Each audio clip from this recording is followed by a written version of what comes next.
Las 1000 docenas. Jack London. David Rasmussen era un buscavidas, y como muchos hombres de mayor estatura, un hombre de una sola idea. Por lo tanto, cuando la clarinada del norte resonó en sus oídos, concibió una aventura relacionada con huevos y dedicó todas sus energías a concretarse. Calculó brevemente, y en términos palpables, y la aventura se volvió iridiscente, espléndida. La de que los huevos se vendieron en Dawson a $5 la docena era una premisa segura. Por lo cual resultaba indiscutible que 1000 docenas equivaldrían, en la metrópoli dorada, a $5000. Por otro lado, era preciso tener en cuenta los gastos, y los tuvo bien en cuenta, porque era un hombre cuidadoso, agudamente práctico, de pensamientos racionales y un corazón que la imaginación jamás enardecía.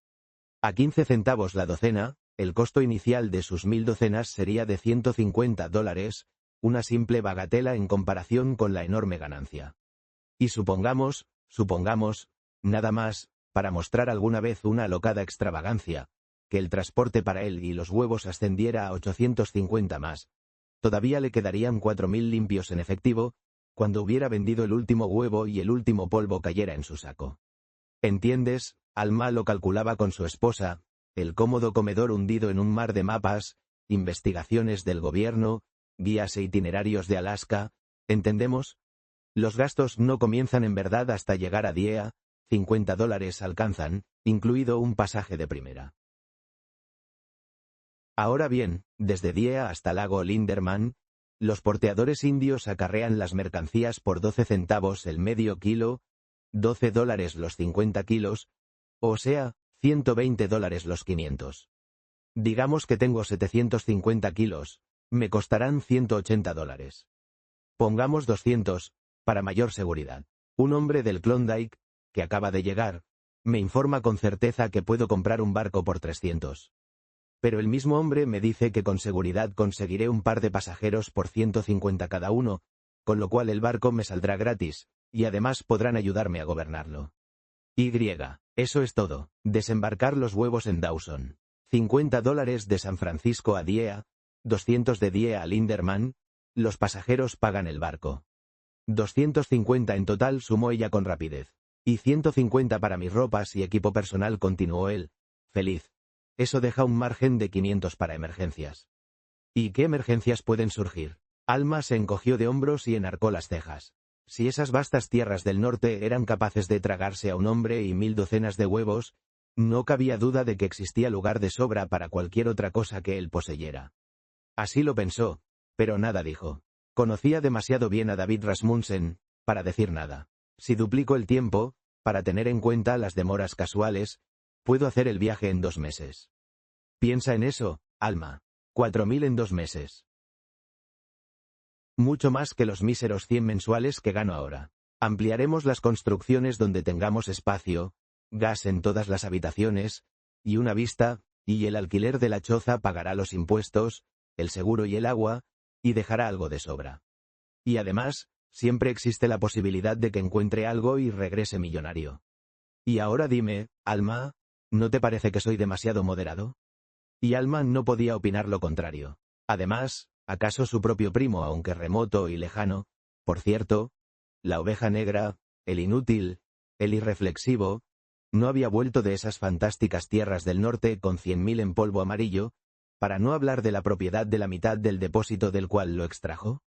El vendedor de comestibles de David Rasmussen se sorprendió cuando lo encontró pensando huevos en la balanza, al extremo del mostrador, y el propio Rasmussen se sorprendió más cuando descubrió que una docena de huevos pesaba casi 700 gramos, 700 kilos para sus 1000 docenas. No quedaría peso libre para sus ropas, mantas, utensilios de cocina, para no hablar de los alimentos que por fuerza debía consumir. Sus cálculos quedaban anulados, y estaba a punto de hacerles, cuando se le ocurrió la idea de pensar huevos pequeños. Pues sean grandes o pequeños, una docena de huevos es una docena de huevos, se dijo con sabiduría, y vio que una docena de huevos de tamaño reducido pesaba apenas 530 gramos. En consecuencia, la ciudad de San Francisco fue invadida por emisarios de expresión ansiosa, y las casas de comisiones y las asociaciones de granjeros asaltadas por una repentina demanda de huevos que no pesaran más de 550 gramos la docena. Rasmussen hipotecó la chocita en $1000, dispuso que su esposa hiciera una prolongada estadía con sus padres, abandonó su trabajo y partió rumbo al norte. Para no salirse de su programa, se conformó con un pasaje de segunda, que debido a la prisa era peor que un pasaje de proa, y a finales del verano, pálido y tambaleante, desembarcó con sus huevos en la playa de Diea. Pero no le llevó mucho tiempo recuperar su fortaleza y apetito. Su primera entrevista con los porteadores Chilcoot lo hizo erguirse y poner rígida la espalda. Pedían 40 centavos el medio kilo por el porteo de 45 kilómetros, y mientras recuperaba el aliento y tragaba saliva, el precio subió a 43. 15 fornidos indios pusieron las correas a sus cajones por 45, pero las sacaron ante un ofrecimiento de 47, de un creso de Skagway, de camisa sucia y overol andrajoso, que había perdido sus caballos en la senda del Paso Blanco y ahora iniciaba una última y desesperada acometida de la región por la de Chilcoot. Pero Rasmussen era pura perseverancia, y a 50 centavos encontró candidatos quienes 2 días después depositaron sus huevos, intactos, en Linderman. Pero 50 centavos el medio kilo son $1000 la tonelada, y sus 750 kilos habían agotado su fondo de emergencia, y lo dejaron varado en la punta Tantalus, donde todos los días veía los barcos recién aserrados que partían rumbo a Dawson. Además, en el campamento donde se los construía reinaba una gran ansiedad. Los hombres trabajaban con frenesí, temprano y tarde, al cabo de su resistencia, calafateaban, clavaban y sembraban en una locura de prisa, para encontrar una explicación adecuada de la cual no era preciso ir muy lejos. Todos los días la línea del borde de la nieve descendía un poco más en los picos pelados, pétreos, y un ventarrón seguía otro, con cellisca y fango y nieve, y en los remolinos y lugares tranquilos se formaban hielos, que engrosaban a lo largo de las fugaces horas. Y todas las mañanas, hombres envueltos por el trajín volvían un rostro pálido hacia el lago, para ver si había llegado el congelamiento. Pues este era el heraldo de la muerte de sus esperanzas. La esperanza de flotar río abajo, a toda velocidad, antes que se cerrase la navegación en la cadena de lagos. Para atormentar aún más el alma de Rasmussen, descubrió 3 competidores en el negocio de los huevos. Es cierto que uno, un pequeño alemán, estaba en bancarrota y él mismo intentaba, desolado, recorrer el último tramo del porteo, pero los otros 2 tenían botes casi terminados y todos los días rezaban al dios de los mercaderes y comerciantes que detuviese un día más la férrea mano del invierno. Pero la mano de hierro se cerró sobre la región. Los hombres se helaban en la tormenta que barría a Chilcoot, y a Rasmussen se le congelaron los dedos de los pies antes que se diese cuenta. Descubrió una posibilidad de viajar como pasajero, con su carga, en un bote que en ese momento partía, pero hacían falta $200 en efectivo, y él carecía de dinero. Creo que puede esperar un poco más, dijo el sueco constructor de barcos, quien había encontrado su Klondike allí mismo, y tenía la suficiente prudencia como para saberlo.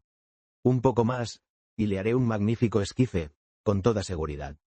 Con esta promesa no jurada como base, Rasmussen se internó por la senda que llevaba al lago Cráter, donde se unió a 2 corresponsales de prensa cuyo enmarañado equipaje se hallaba disperso desde Casa de Piedra hasta Campamento Feliz, al otro lado del paso. Sí, dijo con coherencia, tengo 1000 docenas de huevos en Linderman, y están a punto de calafatear la última juntura de mi bote. Me considero afortunado de tenerlo. Los botes son imposibles de conseguir, como sabrán, y casi no existen. Entonces, y con violencia casi física, los corresponsales le pidieron a gritos que los llevasen, agitaron billetes de banco ante sus ojos y derramaron muchas monedas amarillas, de 20, de mano en mano. Él no quiso ni oír hablar de eso, pero ellos lo convencieron, y consintió, a desgana, en llevarlos a 300 cada uno. Además lo obligaron a aceptar por anticipado el dinero del pasaje. Y mientras escribían a sus respectivos periódicos acerca del buen samaritano de las 1000 docenas de huevos, el buen samaritano corría de vuelta a ver al sueco de Linderman. Usted, deme ese bote, fue su saludo. Su mano hizo tintinear las monedas de oro de los corresponsales, y su mirada se clavó, hambrienta, en la embarcación terminada. El sueco lo miró, imperturbable, y meneó la cabeza. ¿Cuánto pagan los otros tipos? ¿300? Bueno, aquí hay 400. Tómalos. Trató de meterlos en las manos, pero el hombre retrocedió. Creo que no. Le dije que le daría el esquife. Espere un poco. Aquí hay 600. Última oferta. Tómalos o déjalos. Dígales que es un error. El sueco vaciló. Creo que sí, dijo al cabo, y la última vez que Rasmussen lo vio, su vocabulario se hacía trizas en un vano esfuerzo de explicar el error a los otros individuos. El alemán resbaló y se fracturó el tobillo en la empinada loma del lago profundo, vendió su mercancía por $1 la docena y con lo obtenido contrató a porteadores indios para que lo llevaran de vuelta a Día. Pero en la mañana en que Rasmussen partió con sus corresponsales, sus dos rivales lo siguieron. ¿Cuántos tienes?, preguntó a gritos uno de ellos, un delgado hombrecito de Nueva Inglaterra. 1000 docenas, respondió Rasmussen con orgullo. Ja, te apuesto a que te gano de mano con mis 800. Los corresponsales se ofrecieron a prestarle el dinero, pero Rasmussen rechazó el ofrecimiento, y el yanqui cerró trato con su rival restante, un musculoso hijo del mar y marinero de barcos y cosas, quien prometió darles un par de lecciones cuando llegase el momento. Y puso manos a la obra, con una gran vela cuadra de lona, que en cada salto hundía a medias la proa. Fue el primero en salir de Linderman, pero desdeña el porteo y enfiló su bote cargado sobre las rocas de los hirvientes rápidos. Rasmussen y el yanqui, quien también tenía 2 pasajeros, transportaron sus cargas a hombros y luego arrastraron sus botes vacíos a través del tramo más turbulento, hasta Bennett. Bennett era un lago de 40 kilómetros, angosto y profundo, un embudo entre montañas, a través del cual las tormentas correteaban eternamente. Rasmussen acampó en la lengua arenosa del nacimiento, donde había muchos hombres y botes que se dirigían al norte, haciendo frente al invierno ártico. Por la mañana despertó y descubrió un sibilante ventarrón del sur, que recogía el frío de los picos blancos y los valles glaciales, y soplaba tan helado como jamás había soplado el Aquilón. Pero el tiempo era bueno, y también vio al yanqui pasar bamboleándose ante el primer promontorio, con velas desplegadas. Bote tras bote comenzaron a zarpar, y los corresponsales se plegaron al entusiasmo general. Lo alcanzaremos antes del cruce Caribú, aseguraron a Rasmussen, mientras izaban las velas y el Alma recibía su primera espuma helada por encima de la proa. Ahora bien, Rasmussen había tenido propensión, toda la vida, a la cobardía en el agua, pero se aferró al timón que pateaba, con expresión concentrada y mandíbula decidida. Sus 1000 docenas se encontraban en el bote, ante sus ojos, a salvo debajo del equipaje de los corresponsales, y en cierto modo tenía ante la vista la chocita y la hipoteca por $1000. Hacía un frío intenso, de vez en cuando subía el remo del timón y ponía otro, mientras sus pasajeros desprendían el hielo de la pala. Por todas partes salpicaba la espuma, se convertía en el acto en escarcha, y el chorreante botalón de la vela de abanico se orló muy pronto de carámbanos. El Alma forcejeaba y cabeceaba a través de las grandes olas, hasta que las junturas y empalmes comenzaron a separarse, pero en lugar de achicar, los corresponsales picaban el hielo y lo arrojaban por la borda. No había tregua, se había iniciado la loca carrera con el invierno, y los botes se precipitaban en desesperada hilera. No podemos detenernos ni siquiera para salvar nuestra alma, tartamudeó uno de los corresponsales, de frío, no de miedo. Es cierto. Manténlo en el centro, viejo, alentó el otro. Rasmussen respondió con una sonrisa idiota. Las férreas costas se encontraban cubiertas de espuma, y aún en el centro la única esperanza consistía en seguir corriendo delante de las gigantescas olas. Arriar velas era ser alcanzados y anegados. Una y otra vez pasaron ante embarcaciones que golpeaban contra las rocas, y en una ocasión vieron una al borde de las rompientes, a punto de embestir. Una pequeña embarcación, detrás de ellos, con 2 hombres, se inclinó y se volcó con el fondo hacia arriba. Cuidado, viejo, gritó el de los dientes castañeteantes. Rasmussen sonrió y acentuó su dolorido apretón del timón. Veintenas de veces el empuje de las aguas chocó contra la gran zona cuadrada del Alma y la desvió de su rumbo. La relinga de caída de la vela aleteaba, floja, y en cada ocasión solo mediante el empleo de todas sus fuerzas, consiguió poner de nuevo proa al rumbo. Para entonces su sonrisa se había vuelto fija, y a los corresponsales les dolía mirarlo. Pasaron rugiendo ante una roca aislada, a 100 metros de la costa. Desde su cima barrida por las olas un hombre chilló, enloquecido, y por un instante tajeó la tormenta con su voz. Pero al momento siguiente el Alma había pasado, y la roca se convertía en un punto negro en las arremolinadas aguas.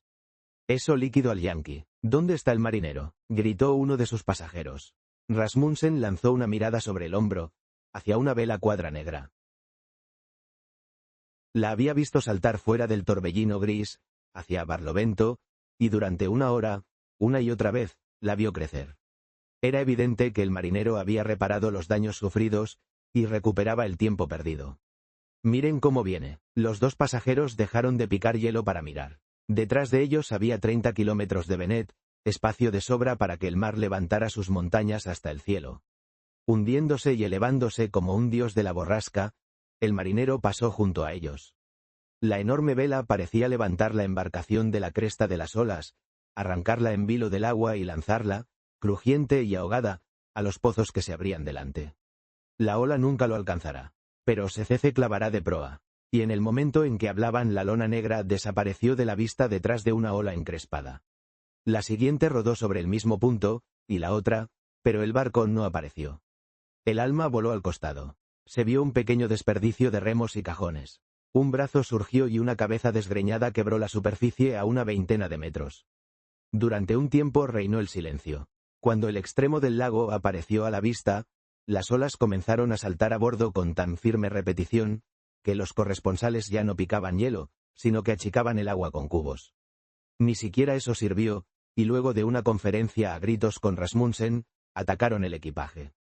Harina, tocino, habas, mantas, cocina, cuerdas, objetos varios, todo lo que tenían a su alcance, saltó por la borda. La embarcación lo reconoció enseguida, recibió menos agua y se elevó con más vigor. «Basta ya», gritó Rasmussen con severidad, en el momento en que se dedicaban a la capa superior de huevos. «Un cuerno, basta», respondió con salvajismo el tembloroso. Con excepción de sus notas, películas y cámaras, habían sacrificado todo su equipo. Se inclinó, se apoderó de un cajón de huevos y comenzó a tironear de él para sacarlo de su amarre. «Déjelo, déjelo», le digo. Rasmussen había conseguido extraer su revólver, y apunta con el codo apoyado en la barra del timón. El corresponsal se puso de pie sobre el banco de remo, balanceándose hacia atrás y hacia adelante, el rostro contraído de amenazas y muda cólera. «Dios mío», así exclamó su colega, el otro corresponsal, y se lanzó de bruces al fondo del bote. El Alma, bajo la atención descuidada de Rasmussen, fue alcanzado por una gran masa de agua que lo hizo girar en redondo. La relinga de caída se ahuecó, la vela se vació y aleteó y la botavara, que barrió la embarcación con terrible fuerza, lanzó por la borda al colérico correspondiente, con la columna vertebral quebrada. Mástil y vela también cayeron por el costado. Siguió una ola que lo empapó todo, cuando la barca dejó de avanzar, y Rasmussen se precipitó hacia el cubo de desaguar. Varias naves pasaron junto a ellos a toda velocidad, en la media hora siguiente, algunas pequeñas, otras de sus mismas dimensiones, naves temerosas, incapaces de hacer más que avanzar enloquecidas.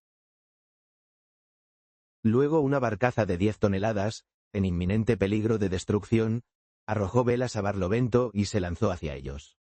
«Apártense, apártense», bramó Rasmussen, pero su borda baja se estrelló contra la pesada embarcación, y el corresponsal restante trepó a bordo. Rasmussen se arrojó sobre los huevos como un gato, y en la proa del Alma se esforzó, con dedos entumecidos, por unir a los espías. «Vamos», le gritó un hombre de bigotes rojos. «Aquí tengo 1000 docenas de huevos», respondió él a gritos. «Remólqueme, les pagaré, vamos», le gritaron en coro. Una enorme ola coronada de espuma se quebró un poco más allá, barrió la barcaza y dejó al Alma semi-hundida. Los hombres se apartaron, maldiciendo mientras izaban su vela. Rasmussen los maldijo a su vez y se dedicó a desagotar. El mástil y la vela, como anclas marinas, aún unidas por las drizas, mantenían la embarcación de proa al viento y a las olas, y le daban así una oportunidad de sacar el agua. 3 horas más tarde, entumecido, agotado, farfullando como un lunático, pero todavía achicando, bajó a tierra en una playa cubierta de hielo, cerca del cruce Caribú. 2 hombres, un correo del gobierno y un viajero mestizo, lo arrastraron fuera de las rompientes, salvaron su cargamento y encallaron el Alma. Salían de la región remando en una canoa, y le dieron alojamiento durante la noche, en su campamento acosado por la tormenta. A la mañana siguiente partieron, pero él decidió quedarse junto a sus huevos. Y a partir de entonces el nombre y la fama del hombre de las 1000 docenas de huevos comenzaron a difundirse por la comarca. Los buscadores de oro que habían llegado antes del congelamiento difundieron las noticias de su llegada. Canosos veteranos de Circle City y 40 millas, hombres recios, de mandíbulas correosas y estómagos encallecidos con frijoles, veían visiones de sueños, de gallinas y cosas verdes, ante la sola mención de su nombre. Diea y Skaway mostraron interés en sus actividades e interrogaban respecto de su avance a todos los hombres que llegaban por los pasos, en tanto que Dawson, la dorada Dawson, carente de tortillas, se inquietaba y preocupaba, y acosaba a todos los recién llegados para averiguar acerca de su paradero. Pero de todo eso, Rasmussen nada sabía. Al día siguiente del naufragio, calafateó el alma y partió. Un cruel viento del este soplaba de lleno sobre él desde Tagish, pero colocó los remos a los costados y puso manos a la obra como un hombre, aunque la mitad del tiempo se la pasaba derivando hacia atrás y arrancando el hielo de las palas. Según la costumbre de la región, fue empujado hacia la costa en Windy Arm, 3 veces, en Tagish, quedó anegado y encallado, y el lago Mars lo retuvo durante el congelamiento. El alma fue triturada en el atascamiento de los hielos, pero los huevos estaban intactos. Los transportó 3 kilómetros, sobre el hielo, hasta la costa, donde construyó un refugio que perduró, después, durante años, y era señalado por hombres enterados. 800 kilómetros helados se extendían entre él y Dawson, y la corriente de agua se hallaba cerrada. Pero Rasmussen, con una singular expresión tensa en el rostro, partió a pie, sobre los lagos. Lo que sufrió en ese viaje solitario, provisto nada más que de una manta, un hacha y un puñado de frijoles, no pueden conocerlo los mortales comunes. Solo puede entenderlo el aventurero ártico. Basta con decir que se vio atrapado en una granizada, en Chilkoot, y dejó 2 de los dedos de los pies en manos del cirujano de Ship Camp. Pero se mantuvo en pie, y lavó platos en el fregadero del Pawona, hasta Puget Sound, y desde allí apaleó carbón en un barco que navegaba a San Francisco. Era un hombre macilento, desgreñado, el que atravesó cojeando el brillante piso de la oficina para pedir una segunda hipoteca a los banqueros. Sus mejillas hundidas se dejaban ver a través de la barba rala, y sus ojos parecían haberse sepultado en profundas cavernas, en donde ardían con fuegos fríos. Tenía las manos agrietadas por la intemperie y el trabajo duro, y las uñas orladas de mugre y polvo de carbón apretados. Habló con vaguedad de huevos y montañas de hielo, de vientos y mareas, pero cuando se negaron a darle más de un segundo millar, su conversación se volvió incoherente. Se concentró ante todo en el precio de los perros y del alimento para estos, y en cosas tales como raquetas para la nieve y mocasines y sendas invernales. Le dieron 1500, que era más de lo que garantiza la choza, y respiraron con más tranquilidad cuando garabateó su firma y salió por la puerta. 2 semanas después fue a Chilkoot con 2 trineos de 5 perros cada uno. Un equipo lo conducía él, y los 2 indios que lo acompañaban dirigían el otro. En Lago Mars abrieron el refugio y cargaron. Pero no había senda. Él fue el primero en cruzar el hielo, y le correspondió la tarea de apilar la nieve y de abrirse paso a través de los atascamientos en los ríos. Detrás de sí observaba a veces el humo de una hoguera de campamento que se elevaba, delgado, en el aire inmóvil, y se preguntaba por qué la gente no lo alcanzaba. Pues no conocía la región, y no entendía. Ni consiguió entender a sus indios, cuando trataron de explicarle. Pensaron que todo era un tormento, pero cuando se rebelaron y se negaron a levantar campamento por la mañana, él los obligaba a trabajar a punta de pistola. Cuando resbaló a través de un puente de hielo, cerca del Caballo Blanco, y se congeló el pie, dolorido aún, y sensible por el congelamiento anterior, los indios esperaron que se echéis. Pero sacrificó una manta, y con el pie envuelto en un enorme mocasín, grande como un cubo de agua, siguió con sus turnos en el trineo delantero. El suyo era el trabajo más cruel, y lo respetaban, aunque por otro lado se golpeaba la frente con los nudillos y meneaba la cabeza en forma significativa. Una noche trataron de huir, pero el zip-zip de las balas de él en la nieve los hizo regresar, furiosos pero convencidos. Por consiguiente, como solo eran hombres salvajes Chilkat, unieron las cabezas para asesinarlo, pero él dormía como un gato, y despierto o dormido, la ocasión jamás se presentó. A menudo trataban de hacerle conocer el sentido del penacho de humo de la retaguardia, pero él no podía entender, y se mostraba suspicaz. Y cuando ellos se ponían hoscos o mezquinaba sus esfuerzos, él era rápido para proponerles un puñetazo entre los ojos, y rápido para refrescar el alma afiebrada de los hombres con la visión de su revólver siempre preparado. Y así siguió aquello, con hombres amotinados, perros salvajes y una senda que rompía el corazón. Luchó con los hombres para que se quedaran con él, con los perros para apartarlos de los huevos, con el hielo, el frío y el dolor del pie, que no quería curarse. A medida que aparecía el nuevo tejido, el hielo lo mordía y quemaba, de manera que creció una llaga supurante, en la cual casi le cabía el puño. Por la mañana, cuando apoyaba por primera vez su peso en él, la cabeza le daba vueltas, y casi se desmayaba del dolor, pero por lo general, a medida que avanzaba el día se le entumece, y lo atacaba de nuevo cuando se introducía entre las mantas y trataba de dormir. Pero él, que había sido un empleado y se la pasaba sentado todo el día ante un escritorio, caminaba hasta que los indios quedaban agotados, e inclusive agotaba a los perros. No sabía cuánto trabajaba, cuánto sufría. Como era un hombre de una sola idea, ahora que la idea había surgido, lo dominaba. En el primer plano de su conciencia estaba Dawson, en el fondo sus 1000 docenas de huevos, y entre los dos aleteaba su yo, esforzándose siempre por unirlos en un único punto resplandeciente.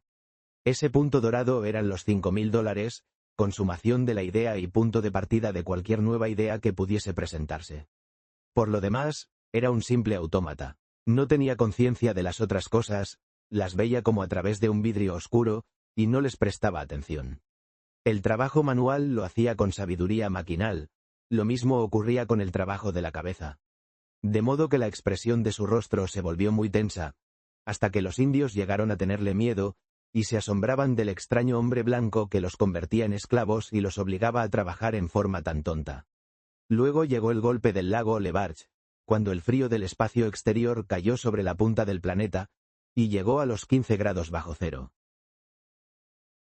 Allí, trabajando con la boca abierta para respirar con más libertad, se geló los pulmones, y durante el resto del viaje lo acosó una tos seca, desgarrada, en especial irritable con el humo del campamento y bajo la tensión de un esfuerzo exagerado. En el río 30 millas encontró muchas aguas abiertas, franqueadas por precarios puentes de hielo y orladas de un angosto cinturón de hielo, engañoso e inseguro. Era imposible contar con el borde de hielo, y lo usó con audacia y sin cálculo, y de nuevo recurrió a su revólver cuando sus ayudantes remolonearon. Pero en los puentes de hielo, si bien estaban cubiertos de nieve, se podían adoptar precauciones. Los cruzaron con sus raquetas para la nieve, con largas pértigas sostenidas en las manos, horizontales, a las cuales aferrarse en caso de accidente. Una vez que cruzaron, se llamó a los perros para que siguieran. Y en uno de esos puentes, donde la falta de hielo central la disimulaba la nieve, uno de los indios encontró su fin. Lo atravesó con tanta rapidez y limpieza como un cuchillo atraviesa la crema, y la corriente lo arrastró por debajo del hielo. Esa noche su compañero huyó bajo la pálida luz de la luna, y Rasmussen perforó en vano el silencio con su revólver, arma que manejaba con más celeridad que inteligencia. 36 horas después el indio llegó a un campamento policial en el Salmón Grande. Hombre raro, punto y coma punto. ¿Cómo se dice? Parte de arriba de la cabeza floja, explicó el intérprete al desconcertado capitán. Sí. Loco, hombre muy loco. Huevos, todo el tiempo huevos. ¿Entiende? Venir conmigo. Pasaron varios días antes que Rasmussen llegara. Los 3 trineos atados, juntos, y todos los perros en un solo equipo. Era engorroso, y donde la marcha resultaba difícil se veía obligado a cargar trineo por trineo, a la espalda, aunque casi siempre se las arregló, por medio de hercúleos esfuerzos, a llevarlo todo adelante de una sola vez. No pareció conmoverse cuando el capitán de policía le informó que su hombre iba por las tierras altas rumbo a Dawson, y que para entonces ya se encontraba a mitad de camino entre Selkirk y Stewart. Ni pareció interesarle la información de que la policía había abierto la senda hasta Pelly, pues había llegado a una aceptación fatalista de todos los acontecimientos, buenos o malos.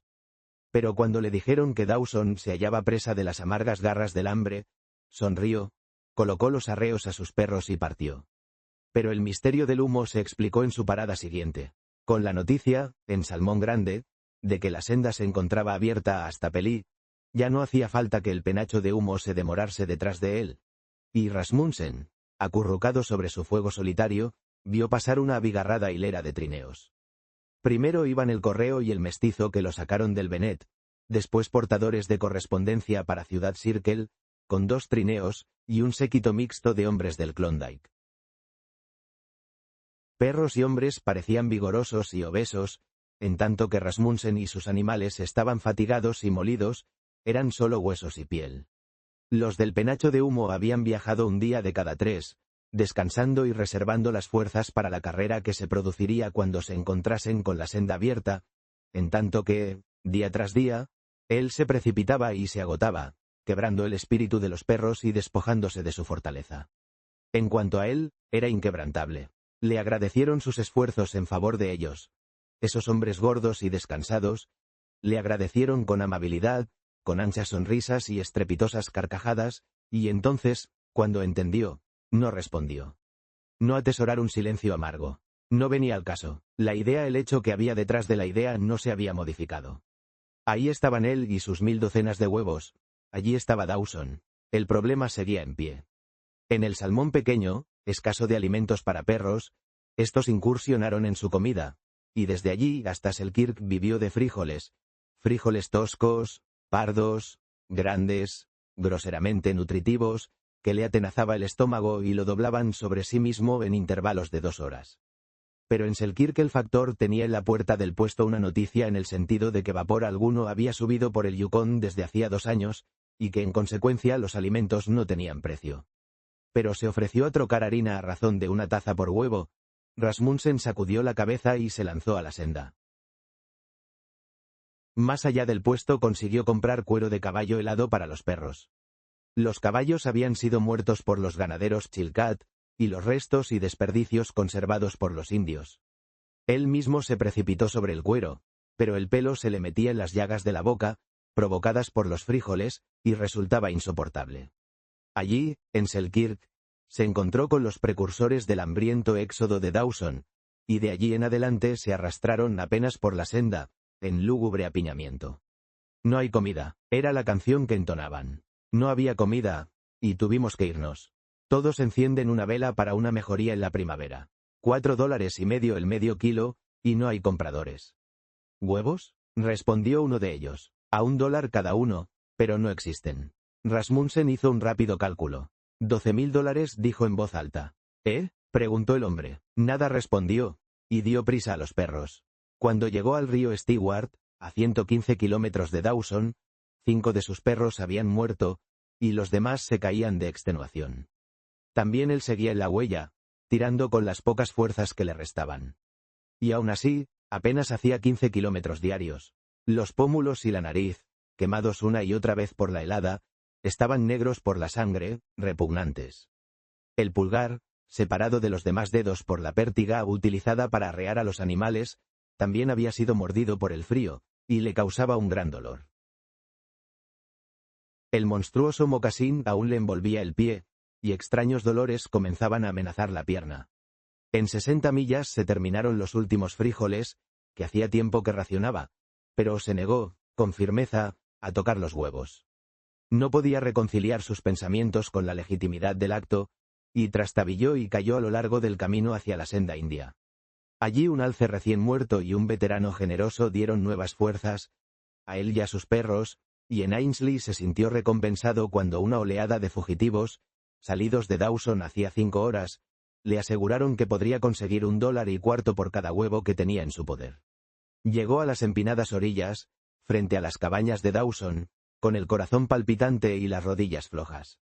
Los perros estaban tan débiles, que se vio obligado a hacerlos descansar, y mientras esperaba, se apoyó, flojo, contra la pértiga. Un hombre de aspecto eminentemente decoroso, se acercó a pasos medidos, envuelto en un gran abrigo de piel de oso. Miró a Rasmussen con curiosidad. Luego se detuvo y paseó una mirada especulativa sobre los perros y los 3 trineos amarrados. ¿Qué tiene?, inquirió. Huevos, contestó Rasmussen con voz ronca. Apenas podía elevar la voz por encima de un susurro. ¡Huevos! ¡Viva! ¡Viva! Saltó en el aire, giró como un enloquecido, y terminó con media docena de pasos de una danza de guerra. No me digas, ¿todo eso? Todo. Oiga, usted debe de ser el hombre de los huevos. Caminó en torno y contempló a Rasmussen desde el otro lado. Vamos, ¿no es el hombre de los huevos? Rasmussen no lo sabía, pero suponía que sí, y el otro se tranquilizó un tanto. ¿Qué espera obtener por ellos? Preguntó con cautela. Rasmussen se volvió audaz. $1.50 respondió. Hecho, exclamó el hombre con rapidez. Deme una docena. Quiero decir $1.50 cada uno, explicó Rasmussen, vacilante. Por supuesto, ya lo entendí. Que sean 2 docenas. Aquí está el polvo. El hombre extrajo un saludable saco de oro, del tamaño de una salchicha pequeña, y lo golpeó con negligencia contra la pértiga. Rasmussen experimentó un extraño temblor en la boca del estómago, un cosquilleo en las fosas nasales y un deseo casi abrumador de sentarse y llorar. Pero empezaba a reunirse una muchedumbre curiosa, de ojos muy abiertos, y hombre tras hombre, pedía huevos. Él no tenía balanza, pero el hombre del abrigo de piel de oso le consiguió una, y con gran amabilidad pesó el polvo, mientras Rasmussen entregaba las mercancías. Pronto hubo empellones, y codazos y hombros que empujaban, y un gran clamor. Todos querían comprar, y que se los sirviese primero. Y a medida que crecía la excitación, Rasmussen se supera. Eso no servía. Tenía que haber algo detrás del hecho de que compraran con tanta avidez. Sería más prudente que primero descansase y estudiara el mercado. De cualquier modo, cuando quisiese vender, estaba seguro de obtener $1.50. «Basta», gritó cuando había vendido un par de cientos. «Por ahora no hay más. Estoy agotado. Necesito conseguir una cabaña, y después pueden ir a verme». Al escuchar esto se elevó un gemido, pero el hombre del abrigo de piel de oso aprobó. 24 de los huevos congelados repiqueteaba en sus amplios bolsillos, y no le importaba si el resto del pueblo comía o no. Además, leía con claridad que Rasmussen se hallaba al cabo de sus fuerzas. «Hay una cabaña a la vuelta de la segunda esquina», a contar del Monte Carlo le dijo, «la que tiene la ventana de botellas de soda. No es mía, pero soy el encargado de ella. El alquiler es de 10 diarios, y por ese dinero es barato.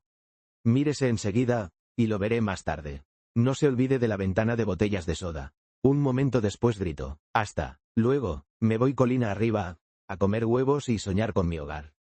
Camino de la cabaña, Rasmussen recordó que estaba hambriento, y compró unas pocas provisiones en la tienda, además de un bistec en la carnicería, y salmón seco para los perros.